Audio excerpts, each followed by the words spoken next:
महाराष्ट्रातील गवताळ प्रदेशांमध्ये अधिवास करणारा दुर्मिळ पक्षी म्हणजे गवती वटवट्या। या पक्षाची राज्यातील पहिली छायाचित्रित नोंद 2019 साली भुसावळमधून पक्षी निरीक्षक लक्ष्मीकांत नेवे यांनी केली। भारतातील या पक्षाच्या अधिवासाचा विस्तार हा प्रामुख्याने उत्तर आणि ईशान्येकडील राज्यांमध्ये आहे। अशा परिस्थितीत आता तापी नदीच्या खोऱ्यातील गवताळ प्रदेशांमध्ये हा पक्षी चांगल्या संख्येने आढळतो। हा पक्षी भुसावळमध्ये दिसल्यानंतर मला तो स्थलांतरित असावा असं सुरुवातीला जाणवलं आणि त्या हिशोबाने मी अभ्यास सुरू केला।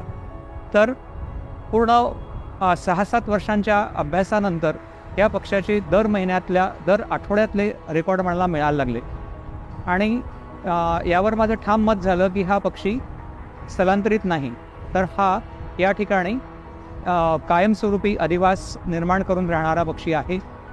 त्यानुसार मी पुढे अभ्यास सुरू ठेवला आणि 2021ला मला याच्या पिलाचं सुद्धा निरीक्षण मिळालं।